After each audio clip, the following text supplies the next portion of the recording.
میں نے کہا پہلے میرا تعلق واسطہ پاکستان مسلم لیگ نون سے تھا بہت اچھا. ہاں اب نہیں ہے. اب نہیں ہے سر وہ اس کی وجہ ہے نون شین ہے اور میم دیٹس اٹ ختم. کوئی تعلق واسطہ نہیں. جب پریشانیاں آپ لوگوں کو ہو اقتدار برسر اقتدار میں آئیں اور آپ ہمیں پہچانے نہ ہمیں آن نہ کریں ملے نہ تو بھائی ہم قربانی کے بکرے تو نہیں ہیں. ہر جگہ آپ کے لیے آواز اٹھائی ہر فورم پہ حمزہ صاحب کی پیشیوں پہ ٹھیک ہے جی مریم صاحب کی پیشیوں پہ ٹھیک ہے جی اور میاں شہباز شریف صاحب کی پیشیوں پہ میاں نواز شریف صاحب ہاسپٹل میں رہے وہاں گئے جنا ہاسپٹل میں گئے ٹھیک ہے جی جنرل ہاسپٹل. پھر اس کے علاوہ یہ اللہ آپ کا بھلا کرے یہاں پر جیل میں آپ کو ان کے جیل گلوں میں میں رہے. ہاتھ ڈالتے دیکھا ہے, آپ کو میاں صاحب کے گلے ملتے دیکھے ہیں, آپ ان کارکنان میں رہے ہیں جو بڑے سرگرم رہے ہیں. آج یہ نفرت کی فضا کیوں پھیل رہی ہے؟ نفرت کی فضا نہیں ہے, دل دکھتا ہے میرے بھائی. ورکروں کے ساتھ کیا نارمل سلوک ہو رہا ہے. مجھے تو چھوڑیں آپ, جو ایم پی حضرات ان کو گھر سے دھکے مار کے نکالا جا رہا ہے. اس کو کہتے ہیں آگے سے شٹ اپ, آپ کی جرت کس طرح ہوئی, آپ میرے کمرے کے اندر آ گئے ہیں, آپ میرے آفس میں گھسے کیسے ہیں. ایم پی صاحب کو جی جناب, یہ کون کہتا ہے؟ بس اعلیٰ افسر جو اعلیٰ افسر ہی ہیں کہہ سکتا ہے کوئی بھائی. وہ کہہ سکتے ہیں بھائی سی ایم سے بڑا افسر ہے کوئی؟ اچھا یہ کیسے ہو سکتا ہے بھائی دیکھیں بعد میں سیکورٹی کس کے لیے؟ سی ایم کے لیے. ہم ان کے ورکر ہیں, اگر ہم ان سے نہیں ملیں گے اور ہمیں دھکے مارے جائیں گے اور آپ کہیں یہ پولیس صحیح ہے اور آپ غلط ہیں, سارا دن ہم آپ کے ساتھ رہیں. پولیس کی تو سیکورٹی آج تو نوکری ادھر ہے کل ادھر ہے, انہوں نے چلے جانا, ہم نے تو آپ کے ساتھ رہنا ہے. بٹ صاحب میں آج والی بات پر آتا ہوں, یہ جہاں پہ ہم لوگ اس میں موجود تھے ٹی پی بٹ صاحب کا میں ذکر کرتا ہوں. میں نے جہاں تک ہم نے دیکھا ہے, ہم نے سنا بھی ہے, ہم نے دیکھا بھی ہے کہ گوال منڈی میں گڑھ ہے مسلم لیگ نون بالکل نو کا, اور ڈاؤٹ. وہاں پر گڑھ بنانے والے میرے خیال سے تیفی بٹ صاحب تھے یا گوگی بٹ صاحب.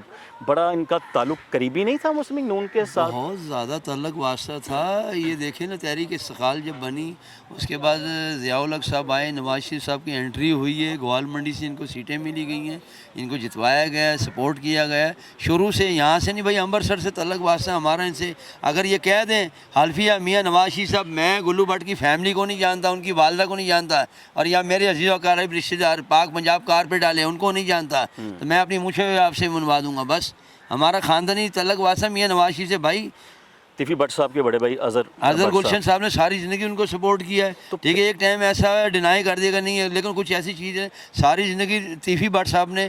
ابھی بھی لاسٹ ٹائم یہ دیکھا اون چودھری صاحب یہاں سے کھڑے ہوئے نصیر آباد سے, ٹھیک ہے جی, ان کو سپورٹ کس نے کیا, ادھر پنڈال سجایا, کھانے لگوائے, روٹیاں لگوائے. چلو بھائی وہ ان کے مقدر میں, لیکن سپورٹ تو کیا ہے نا. صاحب کے منہ سے کل یہ الفاظ کیوں نکلے, ہم سن کے خود پریشان ہوئے ہیں کہ جی یہ جو واقعہ پیش آیا ہے تیفی بٹ صاحب کے ساتھ, مجھے یہ تحفے میں ملا نواز شریف صاحب کی جانب سے, مریم نواز صاحبہ کی جانب سے تحفے سے ملا. مجھے بات سمجھ کیوں نہیں آئی؟ آپ کو سمجھ آنی چاہیے, اداروں کو بھی سمجھ میں آنی چاہیے. جو بات خواجہ صاحب کا نہیں ہے اس کو میں ڈینائی بالکل نہیں کروں گا. بڑی اچھی اور بڑی گہرائی کی بات ہے یار. دیکھیں میری بات سنیں, آپ کے لیے دل جان کی مال کی بازی لگا دے, گھر بار چھوڑ کے آپ کے لیے ہم جیلیں کاٹ رہے ہیں, تکلیفیں اٹھا رہے ہیں, پرچے کروا رہے ہیں. کس کے لیے یار؟ ہمارا قائد میاں محمد نواز شریف ہے, آگے سے ان کی محترمہ صاحبزادی, اللہ ان کو زندگی دے. بھائی ہم تو دعا کر سکتے, بدعا نہیں کر سکتے, اور نہ کوئی ایسی بات کریں گے جس سے ہمارا سافٹ ویئر اپڈیٹ ہو جائے. بھائی ڈر لگتا ہے.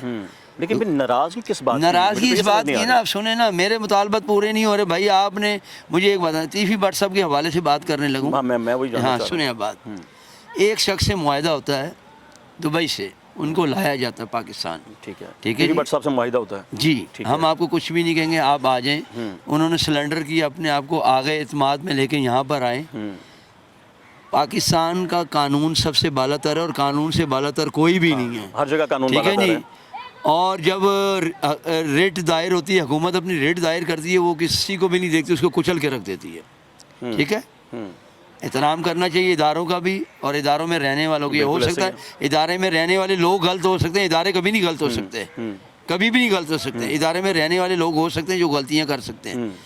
دوسری چیز, آپ وہاں سے لے کے آ رہے, کراچی سے لے کے آ رہے بائی روڈ, آپ کی سیکورٹی اتنی ناقص ہے یار, اتنی ناقص ہے کہ پولیس کے اوپر حملہ کر دیا انہوں نے, ان کے ساتھیوں نے ہیں. اور وہ صرف تیفی بٹ صاحب اس میں انسیڈنٹ میں ہوا ان کے ساتھ, باقی شادی بھی نہیں. میں بس یہ سوال کرنا چاہتا تھا, دیکھیں مجھے ناراضگی اس لیے سمجھ نہیں آ رہی ہے کیونکہ ہم نے جو خبریں دیکھی ہیں یا ذرائع سے جو خبریں پہنچتی ہیں وہ یہ پہنچی کہ تیفی بٹ صاحب پر حملہ گوگی بٹ صاحب کے لوگوں نے کیا. اس بات میں کیا صداقت ہے؟ سر یہ من گڑت کہانیاں کوئی بھی بنا دے یار, ایسا تھوڑی ہوتا ہے یار میرے بھائی, ایسا نہیں ہوتا, کبھی بھی نہیں ہوا. اتنے انسیڈنٹ دنیا کے اندر انسیڈنٹ ہوئے ہیں, آج تک کبھی ہوا ہے کہ ساتھی آئے چھڑا کے لے گئے, ساتھی آئے چھڑایا کسی, ہمیشہ جو آیا اس کو مار کے نکل گئے. بھائی ادارے بہتر جانتے ہیں اور میڈیا سے بہتر کوئی فاسٹ نہیں ہے. سب پتہ ہے, سب حقائق سب کو پتہ ہے کس نے اس پہ سائن کیے, ان کے ڈیتھ سرٹیفکیٹ کے اوپر جنہوں نے آرڈر کیا اس کو مار دو, شوٹ کر دو.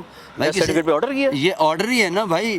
پولیس دیکھیں میری بات سنیں, مجھے پورا قانونی حق ہے, میں چور ہوں, ڈاکو ہوں, جو مرضی, لیکن پاکستان کے اندر میں رہتا ہوں, پاکستانی شہریت ہے, میں ٹیکس پے ہولڈر ہوں, ٹھیک ہے نا. اگر میں نے کوئی جرم کیا ہے تو قانون سے بالا تر نہیں ہوں. مجھے عدالت میں ایک منٹ میری بات مکمل ہونے دیں سر. اگر میں نے کوئی جرم کیا میں قانون سے بالا تر نہیں ہوں. مجھے موقع دیا جائے اپنی صفائی کا, مجھے عدالت میں پیش کریں, مجھے ہتھکڑیاں لگائیں, جو مرضی کریں, مجھے لے کے جائیں, مجھے موقع. آپ نے مجھے موقع ہی نہیں دیا اور آپ نے پار لگا دیا. یہ کہاں کا قانون ہے؟ اگر سن لیں, اگر پاکستان کا قانون ایسا ہے ان کے حوالے, پولیس کے حوالے یا کسی محکموں کے حوالے میں جو افسر بیٹھے ہوئے ہیں, تو پھر عدالتیں بند کر دیں میرے بھائی. پھر سارے تاجر پھر اس طرح لگے جائیں گے. انضام دیکھیں, انضام تب تک آپ نہیں کہہ سکتے جب تک عدالت اس کو ڈکلیئر نہ کرے ہاں یار یہ جرم ثابت ہو گیا, یہ قاتل ہے, چور ہے, ڈاکو ہے, رازدانی ہے, کوئی بھی. بٹ صاحب اور گوگی بٹ صاحب کے تعلقات آپس میں اچھے نہیں تھے؟ سارے بہن بھائیوں کی طرح تعلقات ہے یار. یہ من گھڑت کہانی ہے. کوئی سوشل میڈیا پہ کہہ رہا ہے جی انہیں اپنے بھرا نوں مرواتا ہے, انہیں یہ کرتا ہے, انہیں یہ کرتا ہے, وعدہ معاف گواہ. ابے بھائی کیوں یار بری باتیں کر رہے ہو؟ لوگ وہ کہہ رہے ہیں جی وہ قبضہ گروپ تھا فلاں. یار مجھے ایک بات بتائیں, مجھے یہ نہیں سمجھ آ رہی یار, میں نے تو کسی کے منہ سے نہیں سنا, یا پولیس یا میڈیا کے سوشل میڈیا پہ جو بنے اینکر بنے پھرتے ہیں ان کے وجہ. آپ نے مجھ سے سوال کیا, آپ نے تو مجھے نہیں کہا جی وہ تیفی بٹ صاحب یا گوگی بٹ جو ہے نا وہ قبضہ گروپ ہے. کیوں آپ اتنے انالیسس رکھتے ہیں؟ ایک تاجر کے بارے میں اچھے ریمارکس دینے چاہیے, مرنے والے کے بارے میں بری بات ہے کہ آپ نبی کریم صلی اللہ علیہ وسلم نے فرمایا ہے جو مر گیا اللہ تعالیٰ کا حکم ہے, اس کا معاملہ میرے ساتھ ہے, آپ کے ساتھ نہیں ہے, وہ دنیا میں نہیں ہے, اس کی برائی مت کریں. لوگ پھر بھی کر رہے ہیں بھائی, کوئی خوشیاں ٹک ٹاک پہ کچھ حملہ کرنے کا اشارہ پھر آپ کا یا ان کے گھر والوں کی جانب سے کس کی طرف ہے پھر؟ یار ان کا اشارہ جو نا وہ کسی کے اوپر بھی لگا سکتے ہیں, مجھ پہ بھی لگا سکتے ہیں, کسی پہ بھی لگا سکتے ہیں. گورنمنٹ ہے نا, اسے کون پوچھے گا بھائی. جب آپ عدلیہ کو نہیں مانتے ہیں میرے بھائی, میں ہاتھ جوڑ کے لا الہ الا اللہ محمد صلی اللہ, بس مجھے معافی دے لیں, مجھے اللہ کا واسطہ. میرے بھائی کے ساتھ کیا ہوا گلو بٹ کے ساتھ, آج تک کسی کو سزا ہی نہیں ملی, کسی کو نہیں سزا ملی. ثانیہ مارٹا ٹاؤن کے اندر طاہر القادری صاحب رو رہے ہیں, مر رہے ہیں, کیا کیا طاہر القادری صاحب نے؟ بھائی میرے اتنے جذبات ہیں, قسم قرآن باقی میں بولنے کے ہاتھ میں آؤں نا تو مجھ سے کوئی نہیں جیت سکتا. میں آپ کو حقیقت کہہ رہا ہوں, سزا صرف گلو بٹ کو ملی ہے, باقی کہاں ہے؟ کس نے آرڈر کیے مارڈون کے ثانیہ مارڈون میں؟ کس نے آرڈر دیے تھے؟ کون تھا اس وقت وزیر داخلہ؟ گلو بٹ صاحب کو آرڈر دیے تھے کسی نے؟ بھائی کس نے آرڈر دیے ہیں؟ وہاں پہ ثانیہ مارڈون کے اندر گولیاں چلانے کے بندے مجھے کیجوٹی ہو رہی ہے. گلو بٹ کو صرف سزا ملی, باقی کہاں ہے؟ وہ تو سنا تھا کہ ثانیہ مالٹو میں جو لوگ تھے دوسری منہاج القرآن کی جانب سے ان کی اپنی گولیاں لگ گئی تھیں. یار اس کا فیصلہ کس نے کرنا تھا؟ عدالت نے کرنا تھا, عدالت میں چل رہا ہے. تو یہ مسئلہ ہے, یہ جو مسئلہ ہے اس کو آپ کیوں نہیں عدالت میں لے کے گئے؟ یار میں یہ کہتا ہوں دیکھو بلاج میری پھوپھی کا بیٹا نہیں ہے, اس کے ساتھ بھی زیادتی ہوئی ہے, اس کے باپ کے ساتھ بھی زیادتی ہے, لیکن یار ان کو کارروائی تو کریں, تحقیق میں تو لے کے آئیں. جی آئی ٹی بنائیں, آپ لوگ کیوں نہیں بنا رہے؟ تو جی آئی ٹی بنائی تو تھی سر, آپ نے جی آئی ٹی, انہوں نے اپنا کیا نام ان کا, میں بھول گیا ان کا نام, کامران کوئی ایسا نام تھا ان کا, کامران کشور. انہوں نے جی آئی ٹی میں کیا کہا ہے کہ گوگی بٹ صاحب اس میں بے گناہ ہے. اب ایک ایسے اعلیٰ افسر جن کے گھر سے ہر چیزیں برآمد ہوتی ہیں, کیا ہوتا ہے جو بھی یہ معاملہ جو سنی سنائی باتیں ہیں اور اس میں کتنی صداقت ہے کتنی نہیں ہے. دیکھو ہر جان ہر ایک کو پیاری ہے, جو کیڑی ہے نا اس کو ہاتھ پہ رکھ دو, اس کو بند کر دو, اس کا راستہ نہیں ملے گا. تنگ آمد تو جنگ آمد. آپ تو یار یہ وہ کیا کریں ساروں کے ساتھ, ہر کوئی بندہ چور ڈاکو نہیں ہوتا. اگر کو آپ نے اس کو ڈکلیئر کرنا ہے عدالت میں لے کے کیوں نہیں گئے؟ ہمارا مطالبہ یہی ہے بھائی, اس کے اوپر باقاعدہ. آخری سوال کرنا چاہوں گا کہ گوگی بٹ صاحب کہاں ہیں پھر اس وقت؟ یہ تو میرا خیال ہے, ہمیں بھی نہیں پتا. آشا للہ میں گھر کا بندوں, لا الہ الا اللہ محمد صلی اللہ, مجھے بھی نہیں پتا وہ کہاں ہے. ان کی بیل میں نے سنا ہے کہ ان کی بیل خارج ہوئی گئی. بھائی کیا چاہتے ہیں آپ؟ ساری زندگی آپ کا ہم نے جھنڈا اٹھایا رہے گا, شیر نون لیگ. آپ اپنے بندے جنہوں نے آپ کو سپورٹ کیا آپ ان کو سنیں, غور کریں. یہ سی ایم صاحب کو سوچنا چاہیے بھائی, ہمارے سپورٹر, چلو ہم سپورٹر نہ بھی ایک پاکستانی تو ہے نا لاہور کی. چاہتے ہیں کہ سی ایم پنجاب صاحبہ کوئی ایسی نئی جی آئی ٹی بنائے جس میں ساری تفتیش ہونی چاہیے بھائی, ہونی چاہیے. دیکھیں میں نے نون لیگ اس وجہ سے نہیں چھوڑی گئی, ان کے ساتھ تیفی بٹ صاحب کے ساتھ انسیڈنٹ ہو گیا. بھائی مجھے نہیں مانتے, وہ مجھے نہیں آن کرتے. میرا دوست ہے عمران سے, senior vice president general secretary London کا, ٹھیک ہے جی. اس نے مجھ سے کہا یار آپ ناراض کیوں رہتے ہیں؟ میں کہا یار ہمیں جب جانتا ہی نہیں عمران صاحب, ہمیں کوئی جانتا نہیں تو ہم کیوں جائیں بھائی. بٹ صاحب آپ چونکہ اس فیملی کی نمائندگی بھی کر رہے ہیں, آپ کو پتہ ہوا کہ اگلا لائحہ عمل کیا ہے پھر؟ اگلا لایا عمل ہمارے بڑے خواجہ اظہر گلشن صاحب ہے، اللہ انہیں سلامت رکھے، صحت تندرستی والی زندگی دے، اور ان کا سایہ پورے پنڈال پہ، پورے خاندان پہ، اور عزیز و اقارب دوستوں اور انجمن تاجران، یہ قومی تاجر اتحاد، اس کے اوپر سلامت رہے۔ یہ ایک کمیٹی بیٹھے گی، جو فیصلہ خواجہ صاحب کا ہوگا اس میں آمین کریں گے۔